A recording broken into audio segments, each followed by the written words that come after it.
लोग यूहन्ना के पास आते हैं। जब यूहन्ना बोलता है मन फिराओ क्योंकि स्वर्ग का राज निकट आ गया है, मन फिराओ क्योंकि परमेश्वर का राज निकट आ गया, प्रचार करता है यूहन्ना। तो उस बीच बहुत सारे पाप और गुनाह में फंसे हुए लोग अपने आप यूहन्ना के पास में आते हैं और उद्धार को प्राप्त करने की कोशिश करते हैं, बपतिस्मा लेना चाहते हैं। तो यूहन्ना उनके तरफ देखता है, हे सांप के बच्चों, तुम्हें किसने चिता दिया कि आने वाले कोप से भागो।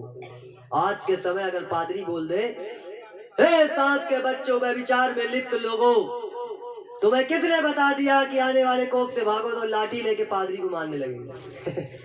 हाँ? लेकिन यूहन्ना एक भविष्यवक्ता था, एक नबी था। उसने दिलेरी के साथ प्रचार किया। उसने कहा इस बात को कि किसने तुम्हें चिताया और बताया कि आने वाले कोप से भागो। लेकिन किसी ने जुबान नहीं खोला, किसी ने बोला नहीं यूहन्ना के आगे, किसी ने विरोध नहीं किया यूहन्ना का, किसी ने बोला नहीं यूहन्ना तूने ऐसा क्यों बोल दिया, अरे हम तो जो तू प्रचार कर रहा तेरे प्रचार को सुन के आए। लेकिन यूहन्ना एक भविष्यवक्ता था, उसने मन के अंदर जान लिया कि अगर ये बपतिस्मा भी ले लेंगे तो इनका जीवन अच्छा नहीं होगा, अगर ये पवित्र भी बन जाएंगे तो इनका जीवन अच्छा नहीं होगा। इसलिए यूहन्ना इस बात को बोला कि हे सांप के बच्चों, तुम्हें किसने जता दिया कि आने वाले कोप से भागो। हालेलुया। इसलिए मेरे प्रियो, अपने जीवन को मजबूत, उद्धार पाने से पहले आपको जीवन को मजबूत करना पड़ेगा। इतना सरल होता ना स्वर्ग राज में प्रवेश करना, तो हजारों लोगों ने जो अपना बलिदान दिया वो बलिदान न दिए होते। हालेलुया। इतना सरल होता अगर स्वर्ग की टिकट मिलना, जो यीशु मसीह के समय से, यीशु मसीह के पहले, यीशु मसीह के बाद जिन लोगों ने अपने प्राण को की आहुति चढ़ाई है वो न चढ़ाए होते। हालेलुया। इसलिए बाइबल कहते हैं कि तुम्हें पवित्र बनना है, तुम्हें शुद्ध बनना है, तुम्हें बेहतर बनना है, तुम्हें संगति रखना है। बहुत बार मनुष्य ये सोचता होगा कि हम अगर बपतिस्मा ले ले तो ठीक है, अब तो हमारे सारे पाप धुल गए, अब तो हमें स्वर्ग की टिकट मिल गई। लेकिन बहुत बड़े गलत फहमी में है।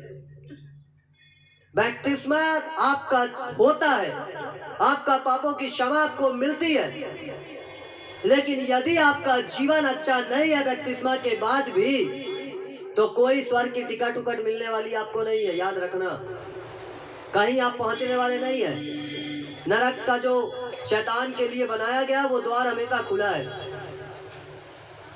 इसलिए बहुत सारे लोग इस गलत फहमी में जी रहे हैं। बहुत सारे लोग अपनी जिंदगी को उस गलत तरीके में जी रहे हैं, अपने लाइफ को बर्बाद कर रहे हैं। उनको ऐसा लगता है कि हमारा उद्धार हो गया, हमारा बपतिस्मा हो गया, अब हम तो अगर मर गए तो हमको यीशु मसीह के पास शरण मिलेगी, कुछ नहीं मिलने वाली। हालेलुया।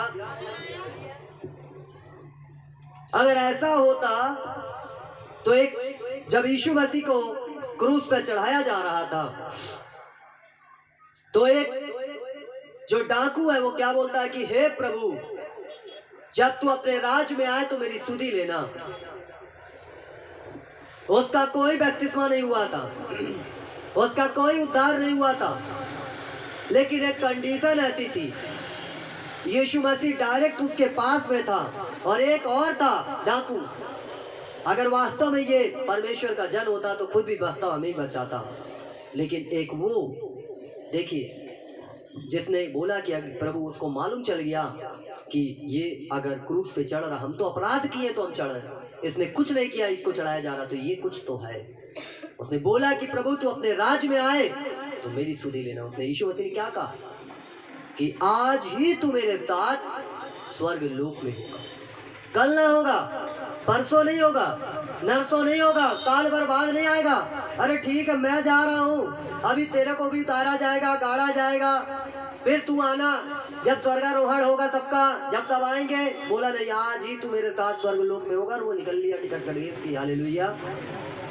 समझ रहे हो इस बात को?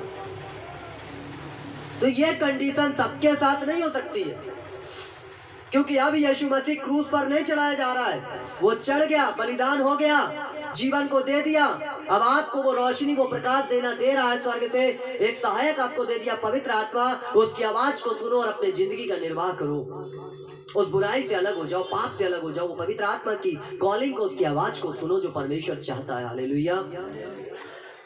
इसलिए कहीं लोग आपको निकम्मा ना कहें, कहीं लोग आपको गलत ना कहे, इसलिए आपको परमेश्वर की संगति में बढ़ना है। हालेलुया। उसकी उपस्थिति में आपको आगे निकलना है, आपको उसकी उपस्थिति में आगे जाना है।